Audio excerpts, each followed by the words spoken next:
Okay. Okay. Yesterday we talked about difference of squares. We're going to do another example from difference of squares before we crest into 5-6. So difference of squares is a way to factor. We reviewed what factors are. Factors are things multiplied together, right? So that's what a factor is. And so we're taking in this case difference of squares, usually binomials, and figuring out what times what gives us that. All right, that's what the difference of squares does. As we do more and more factoring, we'll figure out that you can take trinomials and factor those, and you can take quadnomials and factor those as well. So there was a couple problems at the end that we didn't get to, or ones like it. So this is just a brief 5-5 extension. I'll just call it number 1, and we'll do a couple of them maybe. And it says to factor, and when you are given something like this, t squared minus t minus 1 squared. Okay, this one looks a little bit different than the ones that we were doing yesterday, just because it's more letters and numbers involved. Looks a little more extensive. But again, what we want to look at, and maybe I should have done one from like a brief review. Let's do a brief review. If we were given something like z squared minus 100, okay, if I said, so this is a separate thing, if we're given z squared minus 100, I said factor that, you would have to recognize, oh, it is a difference of squares, right? What's being squared here? Z. What's being squared here? Not 100, but what's being squared there? 10. And so you would take this and you say, okay, it goes like this, goes like this, goes like this. Whatever's being squared here goes here and here. Whatever's being squared here goes here and here.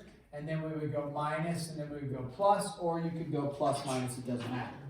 So the same rule applies to right here. Do I have a difference? Yes. Do I have something being squared here? Yes. Do I have something being squared here? Yes. So we do the same thing, except, well, we can start with a t squared. That's pretty straightforward. T times t gives you t squared, right? This one gets a little more complicated because here we said, oh yeah, 10 times 10. Well, what is being squared here? T minus 1. So what am I going to put here? T minus 1 and t minus 1. Then, okay, the issue is that I can't just do minus plus and be done. Because here, yeah, minus 10, that's fine. But now you're saying minus, not just the t, but the t minus 1. So you'd actually need to go like that with the parentheses. Okay, several of you missed on the mid-chapter assessment the idea of the negative being distributed in, and things like this, you just left it as a negative t minus 1, but what would need to happen is it would be a negative t plus 1, like that. So this, in this case, we can simplify a little bit. What happens on the interior here? This is t minus t. What's t minus t? 0. And then the negative distributes into here, and it would be plus 1. So what you'd be left with is a 1 there. What do you get over here? Well, what's t plus t? 2t, nothing to do with the minus 1, and you'd be left with 2t minus 1. And then would we typically leave the 1 on the outside? No. And so in this case, it actually just simplifies down to that. That would be it. It's kind of unique, but that's it. So with these ones, again, the challenge is to look at what's being squared here. That's not too bad, but what's being squared here, just seeing that goes there and there, and then the minus and the plus. The key is that negative needs to distribute in. The positive, if you distribute the positive, and it doesn't change the sign. It's still plus t and it's still minus 1, so it doesn't change the sign on that at all. Okay. Questions on that? Okay. So that should help you on your last couple problems. Something like that should help on those last couple problems there. Okay, let's take a look then, cresting into 5-6, squares of binomials. Okay, I'm going to erase that. And that. Alright, so 5, 6, again, is going to be factoring. So 5, 6 is squares of binomials. And this is what I call perfect square trinomials.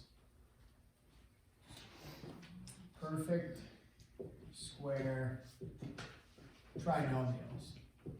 Okay, ready? Yesterday we talked about some perfect square trinomials, acronym PST. Yesterday we talked about DOS. Okay, I'm going to write that up here. What was DOS? DOS stands for, I mean, I've said it probably 20 times. What does DOS stand for? Difference of squares. Okay, and the difference of squares we talked about. The difference of squares was this: a squared minus b squared. If that was what you had, it would be a minus b times a plus b. That was your difference of squares. Your perfect square trinomials, okay, are going to look like this.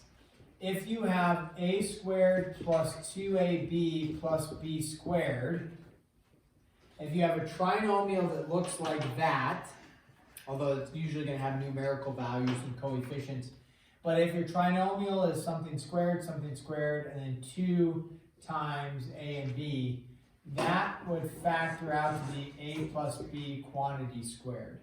Okay, and we're going to work through this. I'm going to show you the steps. But then if you have a squared minus 2ab plus b squared, that would be a minus b quantity squared. Okay, so we're going to work through that. But that's what a perfect square trinomial. You can factor this, and maybe it would be better or to visually look at it as a plus b times a plus b, which then we know goes into a plus b quantity squared. And the same is true here. Maybe we should have written a minus b to help us see that a little bit. But if we see this, then we can factor it to be a minus b, which is a minus b squared. If we see this, we can factor it to be a plus b times a plus b, which is a plus b quantity squared. We'll do several examples to help us try to identify what that is. But our goal is to take a trinomial and then factor it. Get something times something. Same with up here, we had difference of squares. We were able to figure out what times what gave us that value. Okay, so we're going to look for the pattern. And the pattern in a perfect square trinomial is this being squared, is this being squared, is the middle made up of 2 times whatever is being squared. And if that's the case, we can just write a plus b times a plus b. So let's give an example here with some numerical values. All right, factor. If I have x squared plus 18x plus 81. Remember, when it says factor, we want to figure out what times what gives us that. Now, previously we looked at and said, hey, do they have anything in common? Let's pull that out front. Well, we look, do these have anything in common? No, nothing in common. Is this a difference of squares like we were working with yesterday? No, because difference of squares means something squared minus something squared. For starters, I see no negatives, and it's not just x squared and 81, it's also an 18x in the middle. So it's not a difference of squares. So the question is it going to fall into a perfect square trinomial? Well, is it a trinomial? Yes. Now we need to identify, is it something squared and something squared? So let's look at that. Is this a perfect square? Mm-hmm. Yeah, it's x squared. Is this a perfect square? Sure, it's 9 squared. Is the middle term made up of 2 times x times 9? Yeah, what's 2 times x times 9? 18. 18x. So is the middle made up of that? Yes, it is. So if that is the case, and that is true, then you can factor this. Okay, so let's go with this. When we go to factor, we're going to write a binomial times a binomial. What times what gives us x squared? X and x go right there. So you form this pattern that we do. It's over and we do the same kind of pattern. And then what times what gives you 81? 9 and 9. Now you could actually say, well, 81 and 1 does, right? And maybe I'll show you, but that won't work for us. If this is plus and plus, then we're going to go plus and plus. How do I check and make sure that this is the same thing as this? How do I make sure this is the same thing as this? We were doing a bunch of it yesterday. Foil. Multiply together, right? So let's go ahead and do a FOIL and make sure we're correct. Okay? X times X is? X squared. Are we good so far? Yeah? And then I usually check our last term, 81. So what's 9 times 9? 81. Nice. Are we good so far? Yeah. What's the only thing we don't know?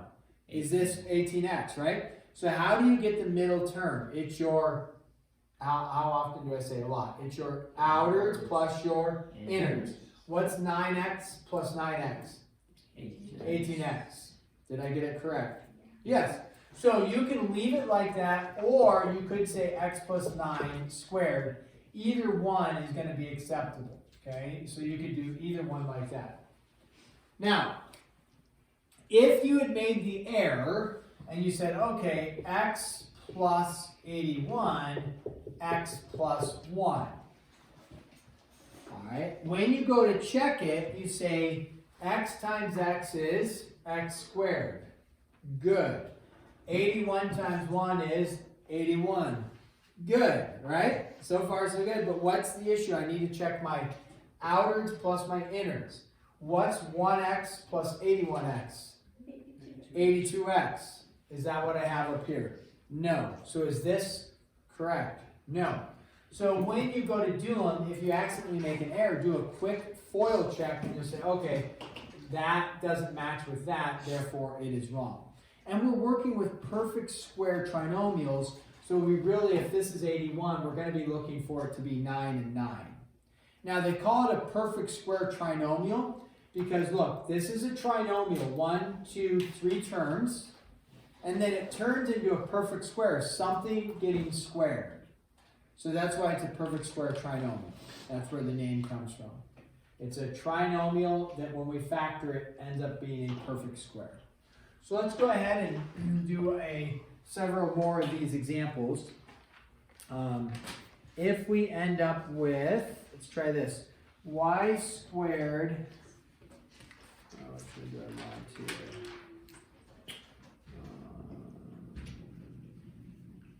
Okay, let's try this one. X squared minus 4x plus 4. All right, we want to factor this.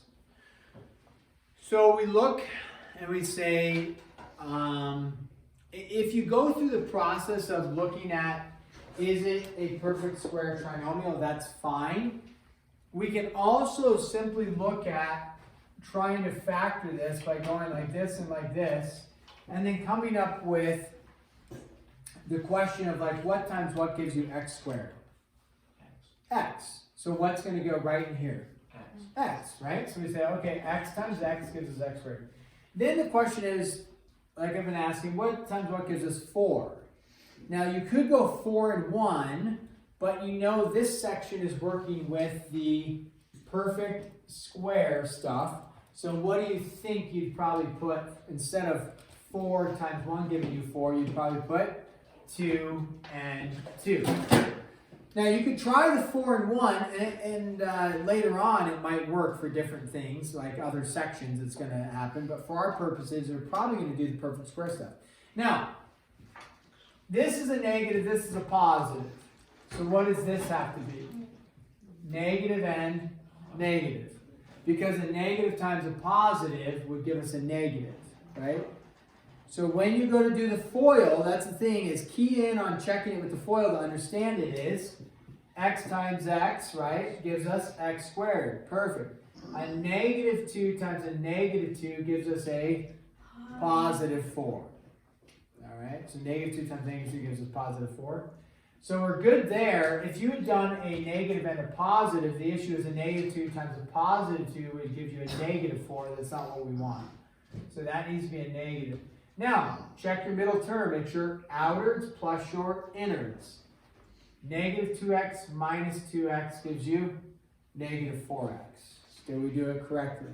Yeah. Again, you can leave it like this is fine, or you can put it like that with something being squared is no problem. All right, let's pick something that's a little bit more challenging. So far, it's just been like x and x, x and x. What happens when we have something like this? 9u squared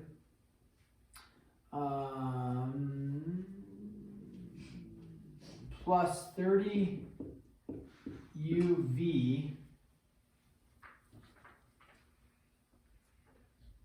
plus 100v squared.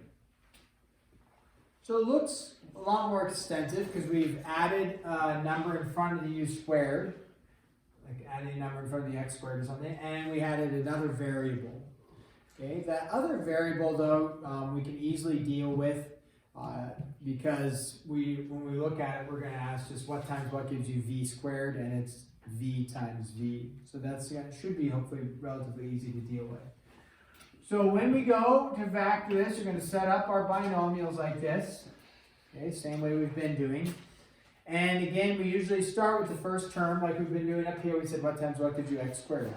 Well, what times what gives you 9u squared? 3u and 3u. Now you could say 9u and 1u, which down the road we will work with ones like that. But for right now, we're working with the perfect square stuff. So it's 3 times 3 is what we're going to be keying in on. Now, with the 100v squared, what's going to go here?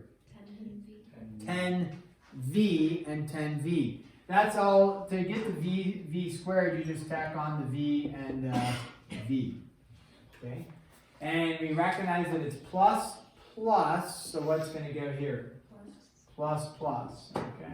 Now, we do a quick FOIL check, and we say 3u and 3u gives you 9u squared. We good so far? You bet. 10v and 10v gives you 100v squared. You good so far? Yeah, you bet. What do I need to check? I need to check my outwards and innards. Ready? 30uv plus 30uv gives me how many? 60uv, right? So the outwards and the innards give me 60uv. What am I looking for though?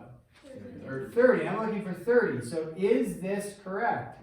No, not correct.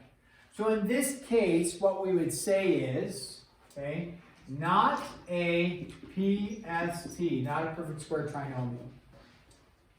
It still may be factorable with other methods, but is it a perfect square trinomial? No.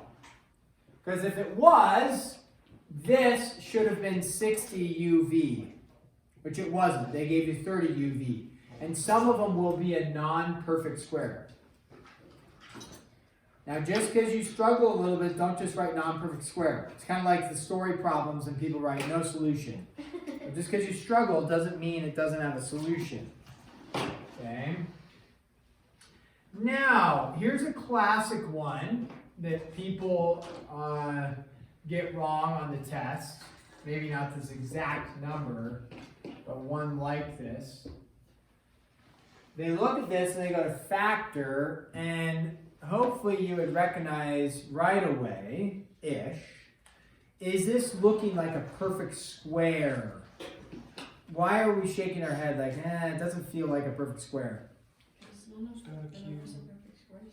Is 3 a perfect square? No. I mean, a squared, that's fine. Is 27 a perfect square? No. So we look at it and we say, not quite a perfect square. But remember, in factoring, what should we be looking for, even though I neglect stating it as I'm going through the problems? What should I look for first when I'm going to factor? What they have in common. Do they have anything in common between here, here, and here? Sure, what number is in common? 3. So what do I do with the 3? Factor it out front. So bring that 3 out front. When you bring the 3 out front, what is left on the inside? A squared minus 6a plus 9. A squared minus 6a plus 9. Now, cover up 3 for a second. Now are we looking at a potential perfect square trinomial? Yes. Yeah, I'm thinking that's a possibility. So we go 3, and then we factor it. So go ahead, factor it, check with your support team, do a quick outwards and innards check. See what you get.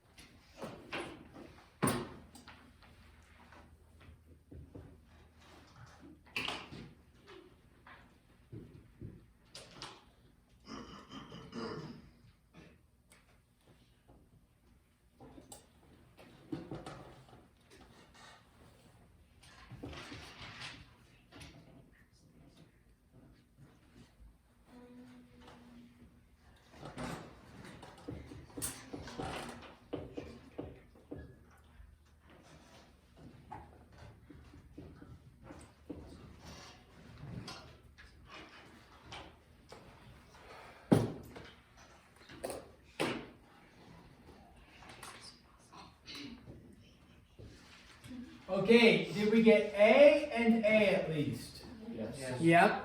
Did we get 3 and 3 possibly? Yes. Minus, minus, plus, plus. Minus, minus. Do the outwards and the innards check. Negative 3A, giving you a total of negative 6A. There you go. The book answer is probably going to write it like this, just to make it consolidated. Again, I will accept either one. Okay, so we can do either one of those. Look at number 5. Looks a little complicated. Again, the first, you can recognize 3 is not a perfect square, therefore we're eliminate that idea right away. So then we got to go to, what do they have in common? Well, what do they have in common? Probably a 3, and then the variable that they have in common is x squared. So most likely we can pull a 3x squared. It might take a little bit of division work to figure out what 48 and 192 turn into, but they are all divisible by 3. So go ahead, pull the 3x squared out. See if you can figure out what you're left with on the inside.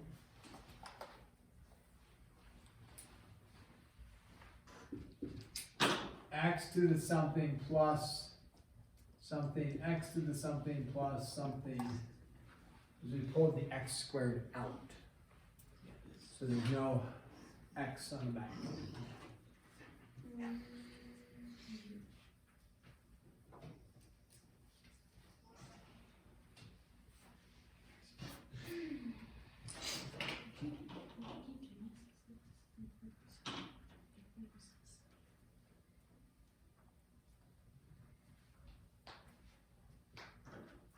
Let's start with that. If you have x to the 8th and you took 2 x's out, how many x's am I left with? 6. Right?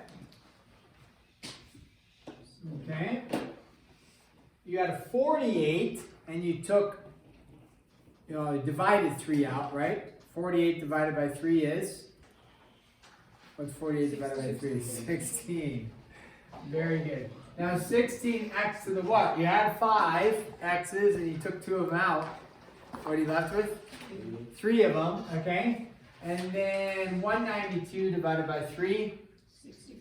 64. Okay, so 64 and then no x's. Now this looks a little bit different because so far we've been doing like x squared, u squared, a squared. All of a sudden I have x to the 6. Is this a perfect square still? Yes, I'll help you out. What times what gives you x to the 6? X to the 3rd times x to the 3rd. So when we go to factor it, we go like this, we go like this. This is going to be x to the 3rd times x to the 3rd. Okay. And then 64 is 8 and 8, right? And then I'm putting plus plus 40. We do a quick check, and it's, our outers and inners, 8x cubed plus 8x cubed, 16x cubed. We've got it. Again, the book answer probably will consolidate, and you'll have that. Either one is acceptable. Okay? Now, we got to do a couple more possible ones here. All right, let's try this one. This is a challenge. Here, I mean, if you thought those were challenging, good. They are challenging. Now we got to crest into one that's even slightly more challenging.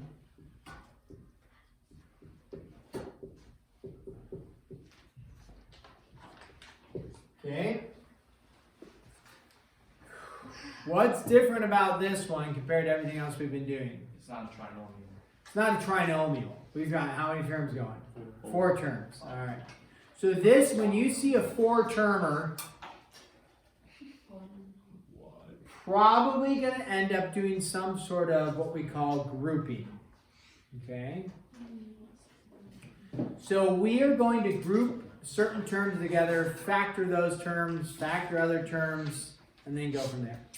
So when you go to group it, okay, you'll need to look at trying to find, are there some terms that I can put together that will be factorable? Okay. So one thing you could do, which is wrong, so don't write this, because I can look at it, identify what route we want to go. But our goal in the end is to, remember, when we're factoring, our goal is to end up with something times something, right? This one wasn't working. We had something times something times something. We had something times something times something, right? So our goal is to end up with some parentheses and things multiplied together. Here, we do have like 4 times p, but we don't have a parentheses times a parentheses. So one thing you could do is if you said, well, I recognize p squared minus q squared, that would be, if we eliminated that, what's p squared minus q squared? That is what we worked with yesterday. It's a difference of squares. So you could group those together, rearrange them. If you looked at the 4p and the 4, those have a 4 in common. You could take a 4 out and do some sort of factoring. I'm going to help us and say that's actually not going to prove helpful in the long run for us. So what I'm going to suggest is to take this. I put a dotted line just so we look at it and say I'm going to look at these 3 terms, and then that one is its own term. That one's going to stay separate for now. So if you just look at these 3 terms on the left-hand side, forgetting the minus q squared at this point, can I factor the left 3 terms? Yes. Sure. If you've been following along and some of it's been making sense for you, we can factor this out. What does the left-hand side factor out to be? P plus 2 times p plus 2. Okay, so we say, okay, this is p plus 2 times p plus 2. We can't just get rid of the q squared. It's still there. It's just tacked on at the end. Now, this isn't quite in factored form because I have something times something, and then it's not times something. It's what? Minus something. Factors are things multiplied together. So let's consolidate p plus 2 quantity squared, because that's what it is, minus q squared. Still not in factored form, but now we might recognize, oh, at the beginning of today's lecture, I dealt with one kind of like this. This now is a difference of squares. You bet. Something squared minus something squared. So now I can take this and factor it to be a difference of squares.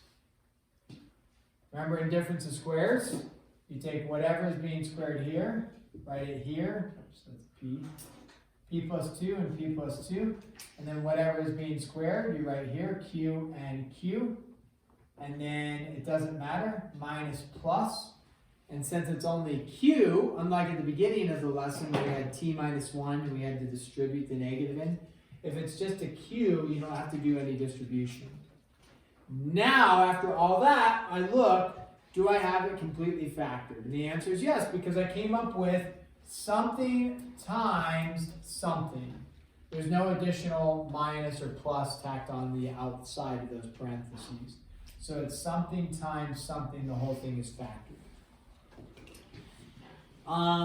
Keep in mind, in algebra, depending on your level, there are certain challenges that you come up against, and it's like, wow, that's tough. This would be a little bit more of a challenging algebra problem. This is not a cakewalk problem. Okay, it takes a little bit more thinking. So if that's a challenge for you, that's okay. You say, oh man, I struggle in algebra. Well, that might be a struggle for you, and that's okay. Is the test going to be heavily laced with these ones? No, we may have like one on there, but then you'll have one on there like this. And if you're like, yeah, I understand the factoring, good. You'll have one something like this, right? So, and hopefully some of these with a little bit of practice will be, I don't know if easy is the right word, but workable and doable. Okay.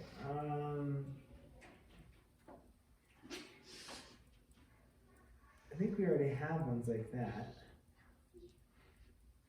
Oh, you know what we should do, guys? We should throw this one on there because the order is a little bit different and sometimes it throws people off. This is not a grouping one, so we can take a deep breath from that. Okay, so there's two ways to go about this. What's a little bit different on number 7 than the stuff we've been doing? Well, or maybe it doesn't look different to you.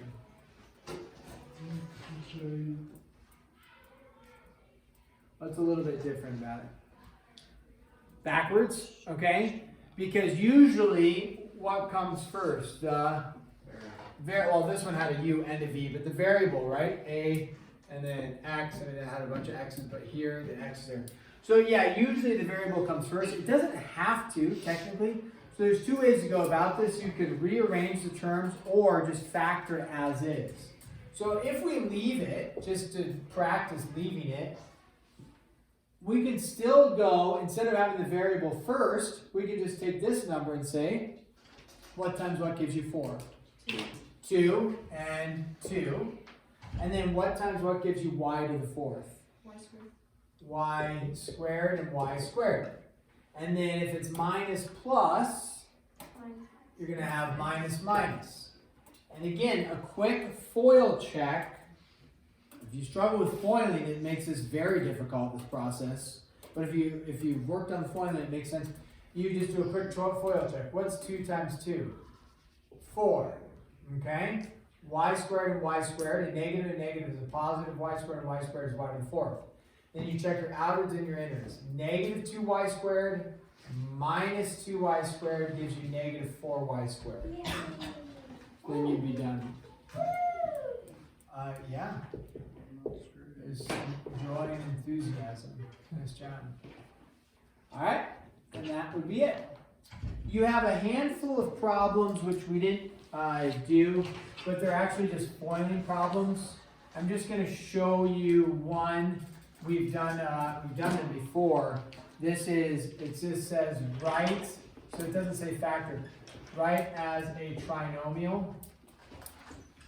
And you'll be given, this is number 8, I believe, right? Number 8. And it says write as a trinomial. And you have something like this, 3y minus 8 quantity squared. Okay. And here we go. If you look at this, the error here is, when you want to write this as a trinomial, they want you to multiply it out. The error is that people take the exponent and they distribute it in. Why can we not distribute that? Because it's attached with subtraction. So how do I FOIL this together? I need to rewrite it as 3y minus 8 times 3y minus 8, and then FOIL it together. If you don't do that, what you'd end up with is like 9y squared plus 64, and you're missing your middle term. So yeah, there is a 9y squared in there, but you'd be missing the negative 24y minus 24y like we've done, right, with foiling, this isn't anything new, you would end up missing the minus 48y plus 64. So if you only distribute the exponent, if you distribute the exponent and it's mathematically wrong, and all you would end up with is 9y squared, which we have here, negative 8 squared, which would be a positive 64, which we have there, but you'd be missing the middle term, which would be the key term. So, you know, you'll have one of these on the test. If you just distribute in, you'll lose all the points. I won't give you any points for distributing in. So you'll want to do the FOIL method on it. Okay? All right, that has brought us right up to the very end. So we will pause there. Again, you're going to hit some of these a little bit more challenging type problems with the grouping and stuff. I wouldn't spend a lot of energy on them. They're still part of algebra. We will still see them here and there. May put one on the test, but you can just say, that's just too much for me. And that's okay. I'd put your energies on knowing how to factor some of these other type problems. Okay, we will grade 5-5 tomorrow, and